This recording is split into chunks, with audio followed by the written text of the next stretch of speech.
Okay, so what effectively Luffy has declared war on the whole world. Yes. Very funny. Okay, so that was gonna happen regardless. It won't be the last time. Definitely, yeah, no. He's gonna do that something like 3 times. What are they 2 times? Remind me. Well, Marineford also. Marineford and Sabaody. Attacking. Oh yeah, attacking a celestial dragon. Yeah. Attacking Carlos. I was trying to think of post time skip if there's anything there. I'm not thinking of, but yeah. I don't mind Kent Williams as Spondum. I did like his Kuro. I do like him as Matsunaga and Basra. Hell yeah! Basra heads, where you at? Ooh. Yeah, his Matsunaga, the exploding man. Yeah, that was excellent. I didn't know that was him. That's pretty cool. Then again, it has been a good while. Trust me, I'm watching for the wire. Yeah, it's a little curious. Yeah.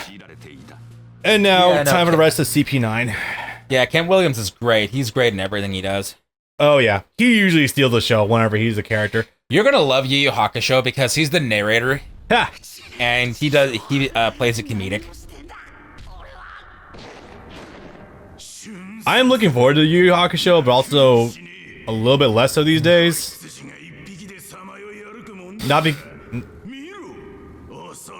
Chuck. Not even that, no. Anyway, this guy is unfortunately probably even less interesting than fucking Rob Lucci somehow. Thanks, Dad.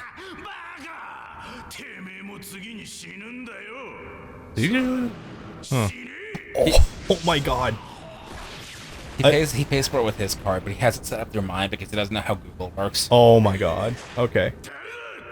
Yeah, oh my god, what is his name? This is very funny. I don't even remember. We're gonna see it in a minute, probably.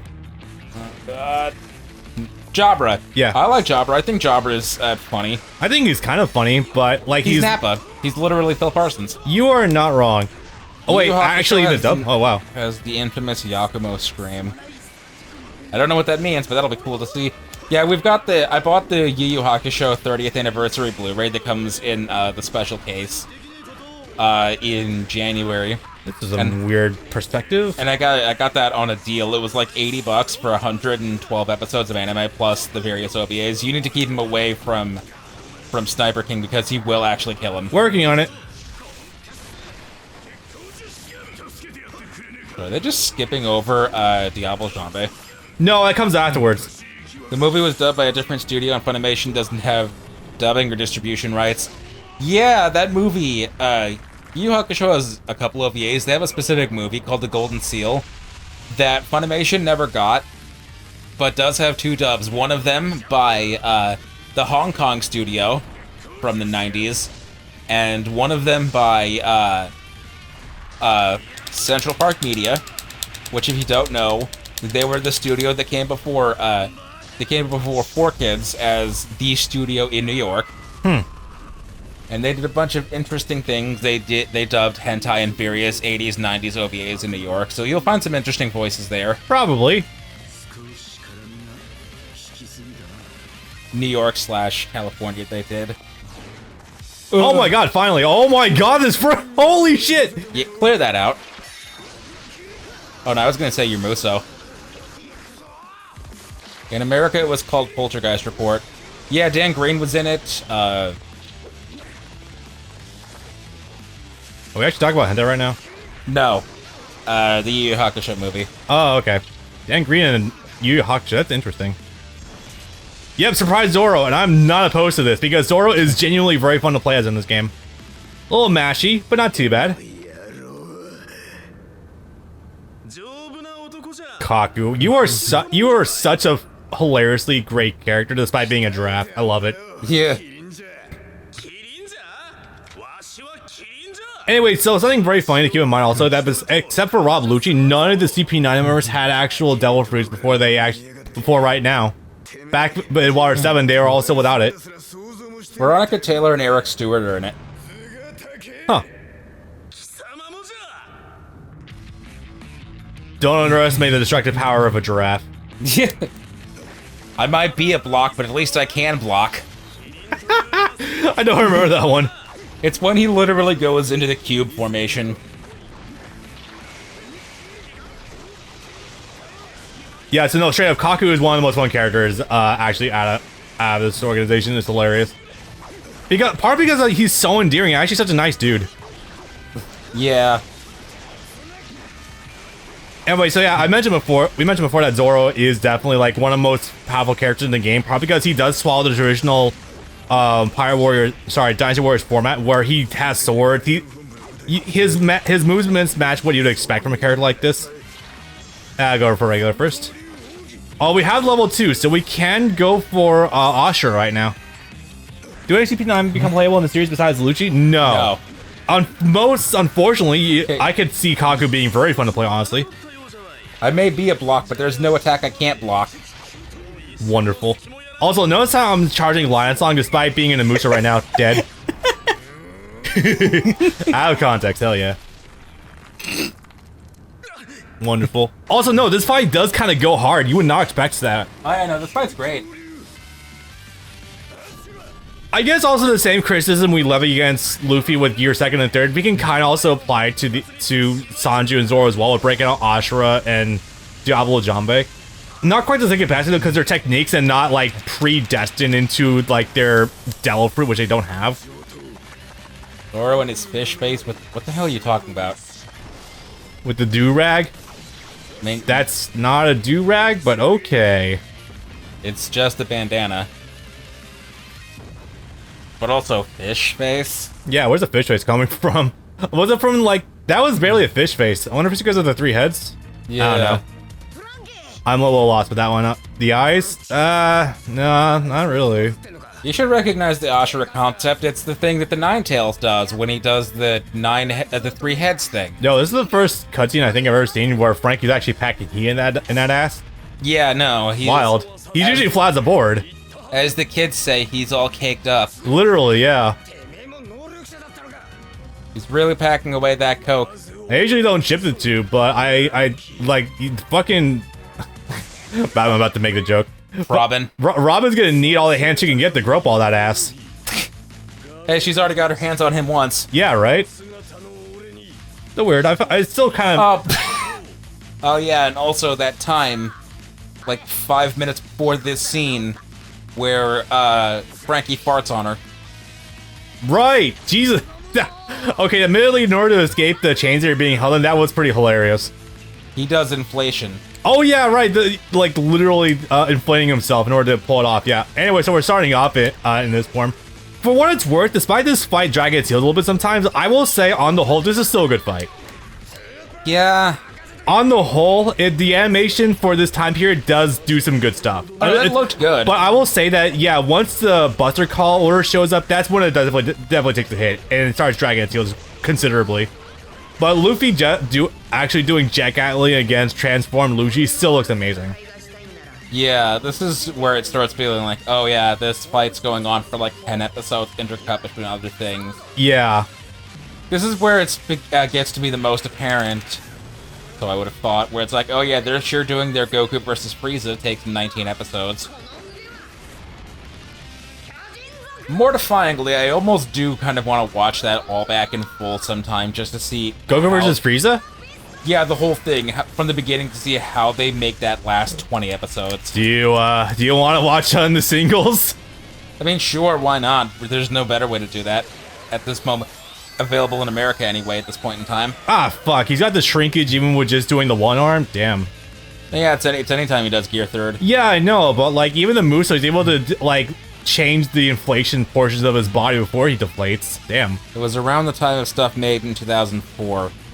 Yeah, One Piece was way ahead of the curve. We talked about this many times. How they were like the first TV anime to switch to widescreen in 2004, 2005. They were, and I mentioned this to you. I don't know if I mentioned this in recording since, but there was an arc that was focusing on like how everything's super wide. Long Land. Yeah, Long Land. Like literally right before the Foxy fight, I'm like, wait, is this intentional?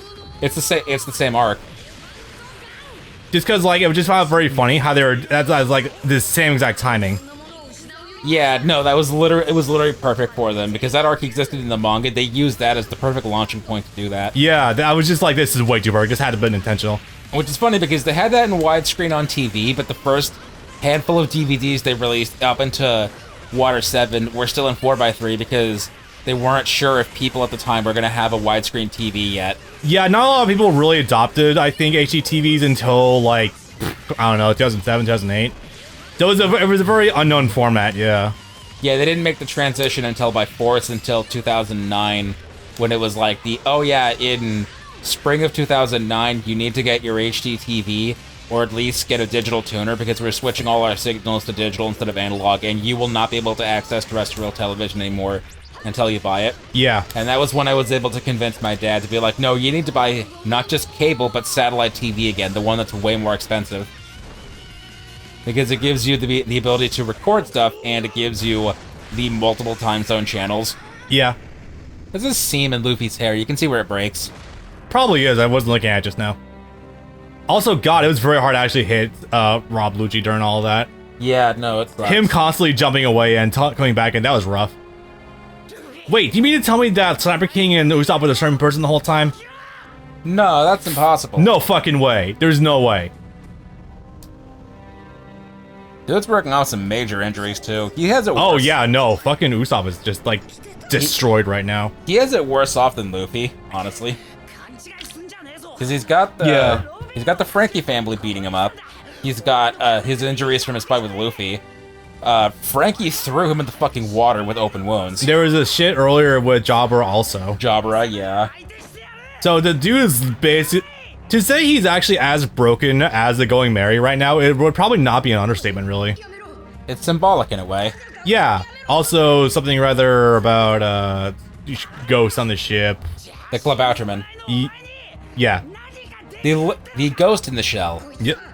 Effectively, yeah. Oh, I can see the scene now, yeah. The spirit of the ship that only arises when you can tell that a ship has been loved. Yeah. And well maintained. It's really cute when shit happens like that, and it's not just like nanomachines. Yeah, like this is a real thing. I like it when my shows actually have mysticism about them and aren't just being explained away by in-universe mechanics. I don't know where the animation of One Piece took a nosedive. Was it literally New World or did Punk Hazard? It was Dressrosa. Dressrosa was when they were at their weakest, because there's points where shots are literally not animating. It's literally static character cell on top of literally just still background shaking. Just shake frame. Yeah. And that's literally it sometimes for like a minute. Oh, wait, we teleported.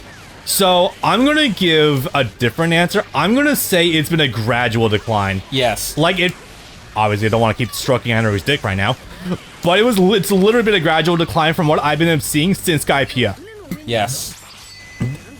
Like, Ennie's Lobby and Water 7 aren't necessarily bad to look at, but you can definitely tell the transition to the digital drawing was rough. Yeah. I'm not gonna pick that up yet. But, like, what I'm noticing especially is whenever I see clips where, like, immediately post time skip with Fishman Island, it looks bad. I'm supposed to reflect.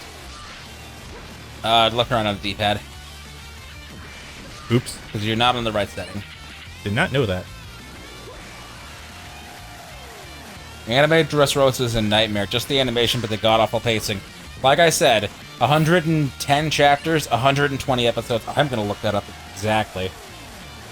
Because it is that awful. There we go. Gross. We have platforming here? Okay, thanks, Yep. guys. Prepare to do that multiple times, because you're gonna have to go back and forth. Yeah, this 102 chapters, 118 episodes. Wow. Jesus. That is explicit. I know why they do it. It's because they need to keep up weekly broadcasts. But again, this is why I love the core change in shonen anime development. It's so good. So that's less than a chapter per episode. I'm gonna start working backwards because it's worth noting. The 1-to-1 starts earlier than that. Manga chapters, 46 chapters. Anime episodes, 46 episodes. Punk Hazard, 1-to-1. Wow. Manga chapters, 51 chapters, 51 episodes. Fishman Island.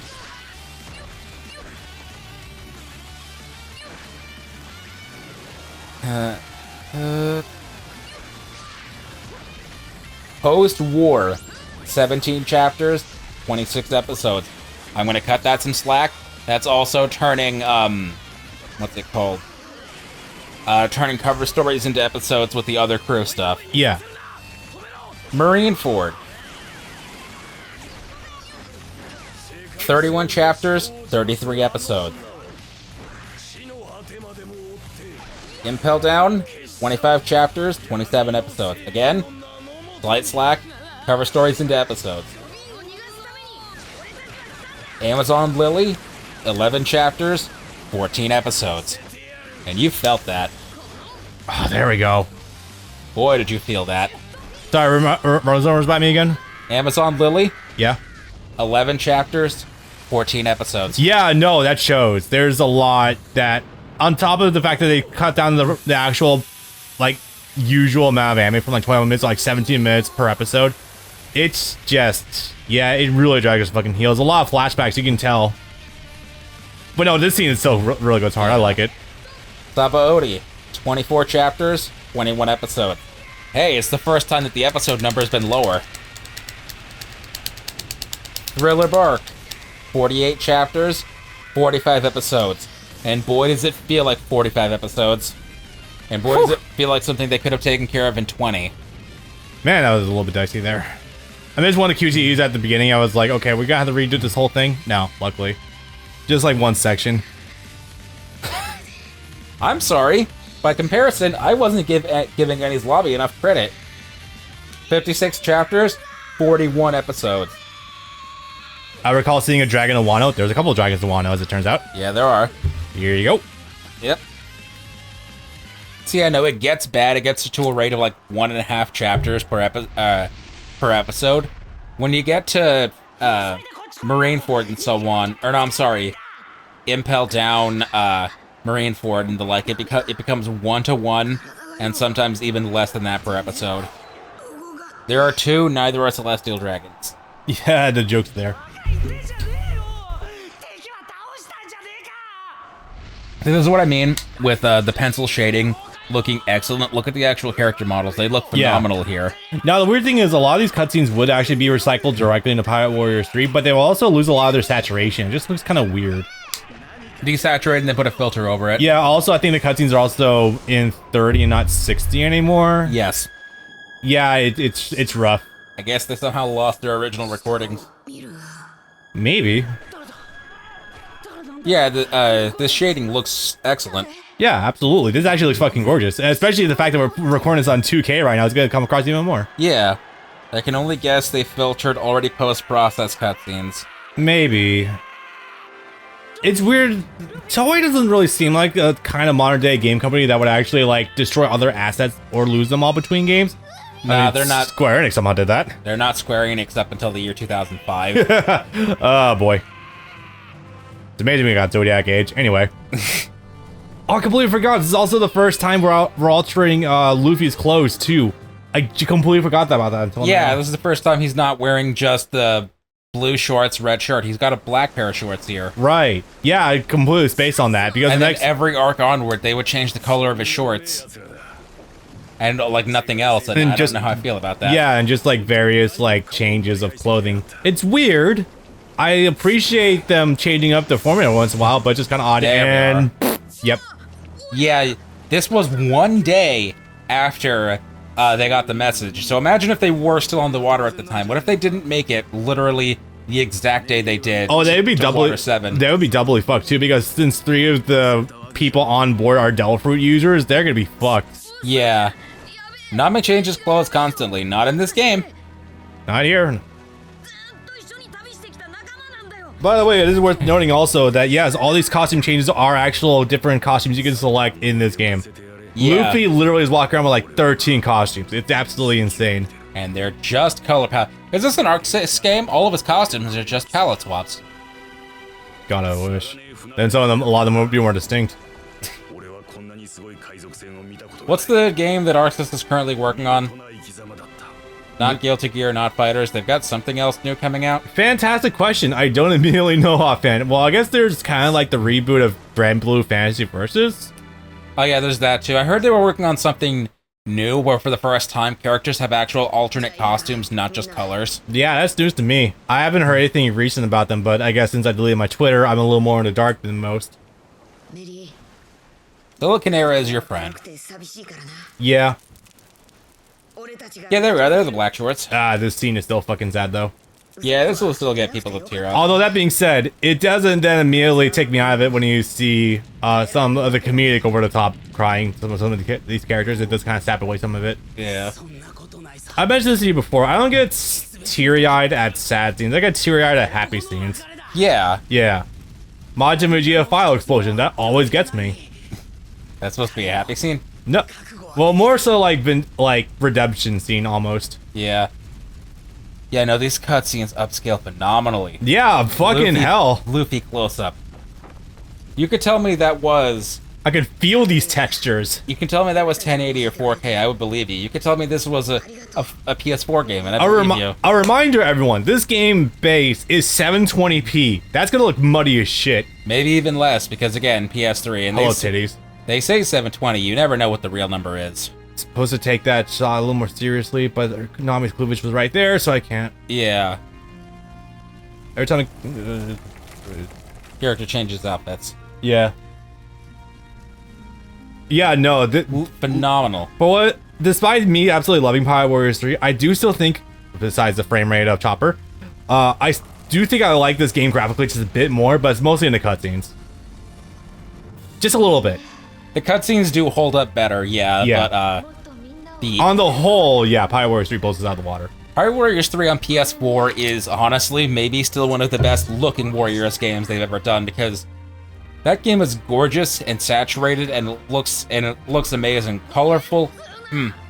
That is real, almost real fire. Jesus. Yeah. I don't think I've ever seen fire look this real on the PS3, pre-rendered or no. Yeah, nah. Yeah, it still looks gross, but I guess they really do nail the common crying. This is as the people describe, ugly crying. People don't salivate though when they cry.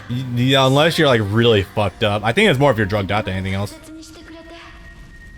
That being said though, luckily this is quickly remedied by the fact that we get not only a new ship, but a badass new fucking ship that's so fucking cool. Yeah.